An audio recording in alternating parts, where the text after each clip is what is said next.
Hello, and welcome to Duck TV Sports. I'm Erin Dolan. And I'm Deuce Woodson. Tonight we're going to be talking about football, men's and women's basketball, recapping the soccer season, and previewing the upcoming volleyball games. Deuce, why don't you get us started on what happened at Saturday's game? That I can do. This past Saturday, the Oregon Ducks football team set a school record for offensive yards against the California Golden Bears en route to a 44-28 victory. The Ducks had 300 passing yards and 477 rushing yards and racked up a total of 777 yards.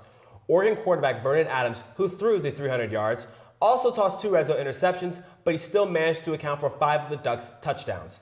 After the game, it's important to note that Adams said he is feeling more comfortable in the Oregon system, which is good because they'll be facing the top 10 Stanford Cardinal next weekend. Oh, and by the way, Royce Freeman continued to look like a finely tuned machine as he ran for 180 yards on 29 carries. This Saturday, the Ducks will have a tough Pac-12 North matchup when the team takes on the Stanford Cardinal in Palo Alto. In the Cardinals' previous game this weekend, the team defeated the Colorado Buffaloes by a score of 42-10. Oregon's defense should have its hands full with the quarterback Kevin Hogan and running back Christian McCaffrey. With the win against the Buffaloes, Hogan passed Andrew Luck for the most wins by a starting quarterback at Stanford. Just like Oregon's Royce Freeman, McCaffrey has run for over 100 yards 7 times this season and has even thrown for a touchdown, not to mention he is a big factor in the return game as well. Kickoff is set for 4:30 on Saturday. With the exhibition in the rearview mirror for the men's basketball team, the Ducks get ready for its season with the Global Sports Shootout on Sunday against the Jackson State Tigers on Friday at Matt Night. That following Monday, the Ducks will take on the Baylor Bears at home. After Baylor, the Ducks will be all over the United States, going to Pearl Harbor, then Boise, Idaho, and even Birmingham, Alabama, before heading to Corvallis to start conference play on January 3rd.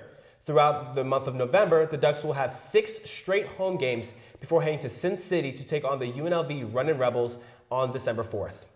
This Sunday, the Oregon women's basketball team will be traveling to North Carolina to face the Tar Heels. The Ducks ended last season with a 13-17 record overall and a 6-12 record in conference play. The team looks to improve in its second year under head coach Kelly Graves as he introduces his new recruiting class. However, Graves will have key returners such as Jillian Eileen, Lexi Bando, and Lexi Peterson. On a more surprising note, Liz Brenner is using her last year of NCAA eligibility to play basketball at the University of Oregon. Here at the University of Oregon, tennis is suffocated by other sports on campus. Matt Palma has the story on the manager of the women's tennis team and what makes him crucial to its success. Take it away, Palma. Sports. It's all about the athletes and coaches. They're the ones training, playing, and receiving all the recognition and glory. But a tremendous amount of preparation goes into making sure these athletes have the proper equipment and environment to perform at the collegiate level. And for Tanner All, a sophomore at the University of Oregon, that is exactly what his job entails.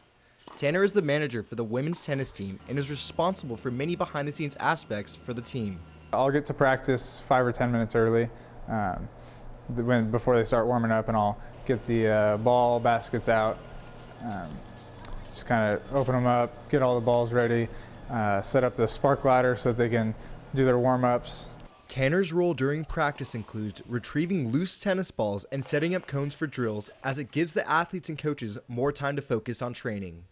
Essentially, the more tennis balls I pick up, the less they have to pick up and the more time they have to hit and practice and get better. Tanner's actions and responsibilities do not go unnoticed by the team, as the players are very appreciative of everything he does for them. Everything that we need, Tanner makes sure it's ready for us before practice begins. He's just a good person to have around, especially if you're having tough practices. He's always super happy and super supportive. One of Tanner's biggest roles as the manager is having to string the players' rackets after practice. He spends almost every night in the stringing room, fixing any problems the players were having with the racket during that day. First, I'll measure it, I'll cut the string, make sure that I have enough to do the full racket, and then I'll do the mains, which is up and down, and then I'll do the crosses, which you got to weave over under every time. You got to alternate, and I enjoy it. Tanner's role and responsibilities as the manager ultimately affects the women's tennis team in a positive way and is a great reminder that many behind-the-scenes activities goes into every team. Reporting for Duck TV Sports, I'm Matt Palma.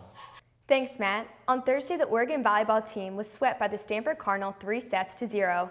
The Ducks led 17-11 in the first set before losing the team's momentum and dropping the second set along with the next 2 sets. This past Sunday was much better for the Ducks as the team defeated the California Golden Bears 3-0. The Golden Bears battled back late in each set, but the Ducks were able to finish them off, something that they have struggled to do all season. Tonight, the Ducks are facing the USC Trojans and will finish the team's time in LA with a match against the UCLA Bruins on Thursday. The Oregon women's soccer team had a rough 2015 season with a record of 6-13 and 3-8 in conference play. During the season, the Ducks had a 7-game losing streak, and the last game of the losing streak came at the hands of the Washington State Cougars, with the Cougars scoring on a penalty kick to win the game. But, as the old saying goes, it's not how you start, it's how you finish. The Ducks finished on a high note as the team beat both of its rivals, the Washington Huskies, in overtime 1-0, and the Oregon State Beavers during the Beavers senior night 2-1. With the final 2 victories, the Ducks finished 10th in the Pac-12, higher than both the Beavers and the Colorado Buffaloes. Well, that wraps up this episode of Duck TV Sports. For more news, articles, and game coverages, check out our website.